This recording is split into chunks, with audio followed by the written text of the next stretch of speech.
Bienvenue sur Africa 24 pour cette nouvelle édition du QG Week-end. Voici les titres de l'actualité. En République démocratique du Congo, les juges de la Cour constitutionnelle ont statué.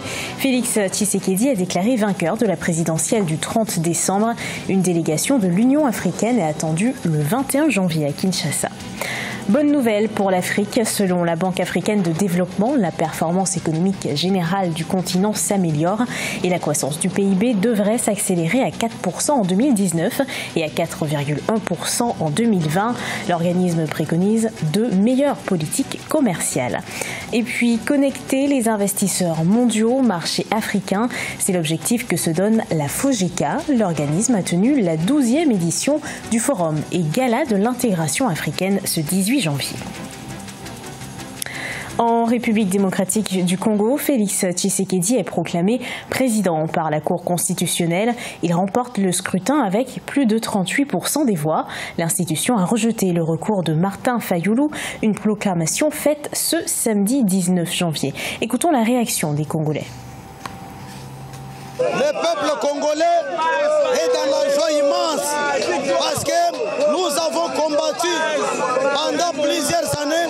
Cette fois-ci, nous venons maintenant de récolter les résultats. Premièrement, en tant que Congolais, je suis très ému, très content, très joyeux parce que vous voyez la République démocratique du Congo à la Cour constitutionnelle. On a écouté des conneries, de tout ce que les gens ont dit de gauche à droite, mais du moins, on a au moins conscience de notre Cour constitutionnelle. En tout cas, pour une fois dans l'histoire du Congo, nous vivons ce que nous n'avons jamais vécu. Et pour cela, moi personnellement, je demande à la communauté internationale et à tous ces gens de l'Union africaine, nous n'avons pas besoin de tout leur manigance et de tout ça. On n'a pas besoin d'une marionnette au pouvoir. Pour cette fois-ci, nous avons des présidents élus par la population et nous sommes très fiers d'être Congolais. Moi, je pense qu'à mon avis, j'ai essayé de suivre étape par étape. La Cour constitutionnelle a été juste. Elle était au milieu du village, elle a tranché les problèmes. J'aimerais souligner, essayer de déraper un tout petit peu, rappeler à tous ces gens qui veulent nous donner des ordres. Nous leur rappelons qu'ils n'ont pas des instructions à donner à la République démocratique du Congo. Au Cameroun, 173 nouveaux officiers font leur entrée dans l'armée. La cérémonie de triomphe de la 36e promotion de l'école militaire interarmée s'est déroulée ce vendredi 18 janvier sous l'appellation Unité et Diversité. Elle a été présidée par le chef de l'État, Paul Biya. Viviane Baoken. 174 nouveaux officiers de l'école militaire interarmée de Yaoundé ont embrassé ce 18 janvier 2019 la carrière de militaire dans les différents corps de l'armée camerounaise.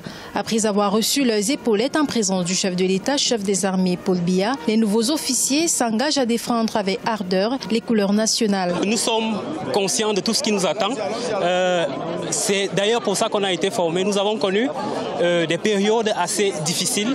Nous avons connu des périodes où on nous apprenait à courir, on nous apprenait à marcher, on nous apprenait la tactique, la topographie. Aujourd'hui, nous sommes à même de pouvoir mettre ça en pratique, de répondre aux attentes, de pouvoir défendre les couleurs de notre pays. Les enseignements suivis par cette cuvée, baptisée Unité et Diversité, ont porté sur 4 aspects essentiels que sont l'instruction tactique, la culture générale de la défense, la formation civique et l'entraînement militaire. C'est une formation au-delà de l'aspect physique, de l'aspect intellectuel. C'est une formation beaucoup plus psychologique, morale, avec les défis, les enjeux sécuritaires de l'heure. Il est plus que jamais impérieux que ceux qui sont appelés à diriger, à commander, soient bien formés pour qu'une fois rendus sur le terrain, ils puissent faire face à tous les obstacles qu'ils pourront rencontrer. La cérémonie de triomphe est un rendez-vous majeur entre le chef de l'État et son armée, surtout dans le contexte actuel où le pays doit relever de nombreux défis sécuritaires. Dans son dernier rapport sur les perspectives économiques en Afrique, la Banque africaine de développement estime que l'Afrique pourrait gagner 134 milliards de dollars de plus par an, un potentiel à atteindre en boostant le dynamisme des entreprises et en relevant les défis financiers et monétaires. Les explications de Victoria City.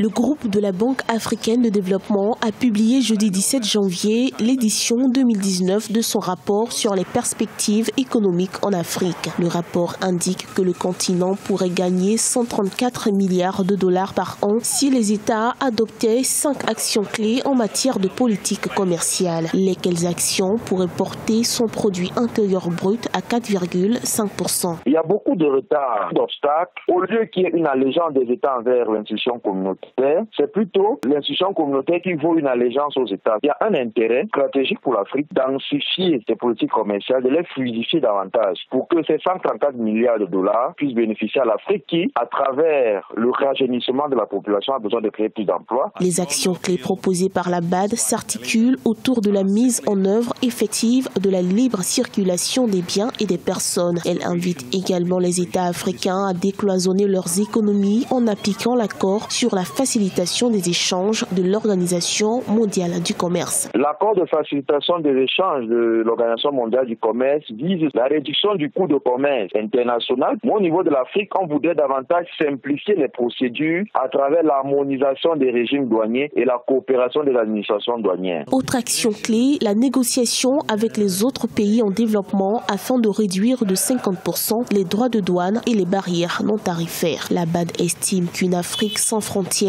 est l'un des fondements de marché continental concurrentiel qui pourrait servir de centre commercial mondial. 12e édition du FOGECA. Ce 18 janvier, la diaspora africaine s'est réunie dans le cadre du forum et gala de l'intégration africaine. Diverses thématiques ont été abordées, dont les secteurs d'activité comme l'agriculture, l'éducation, la santé, le commerce et les télécommunications. Marcel Farba-Maron.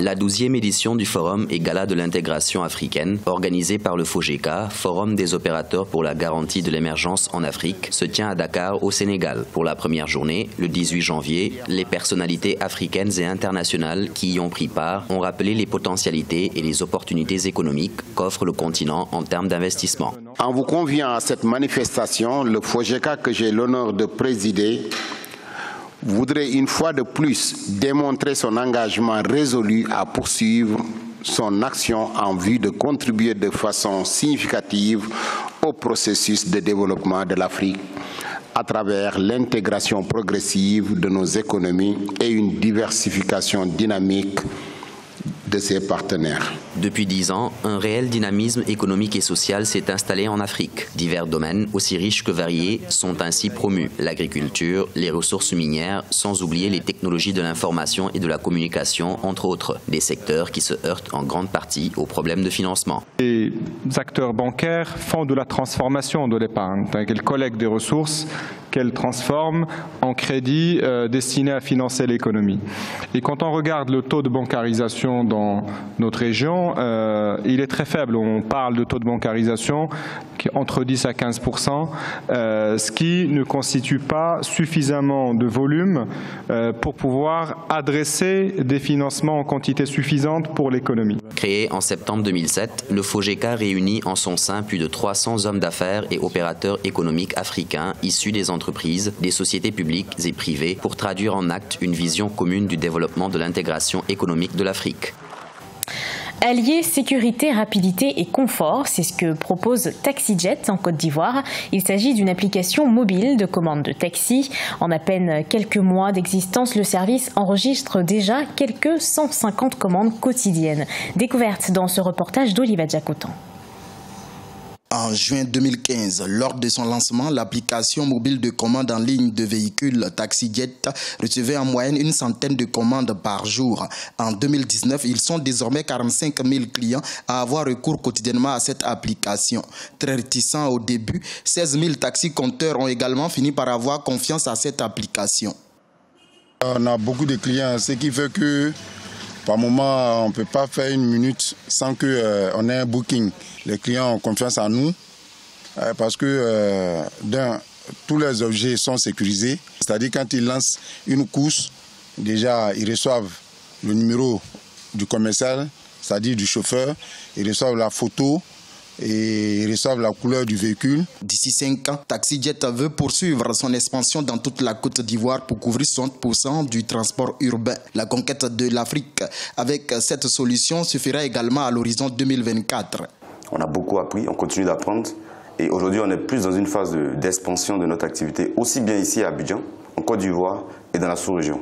Et on est très content de permettre à ce qu'aujourd'hui le transport soit un secteur d'activité qui est considéré comme un emploi, qui est considéré comme un travail et qui valorise celui qui est au volant du véhicule.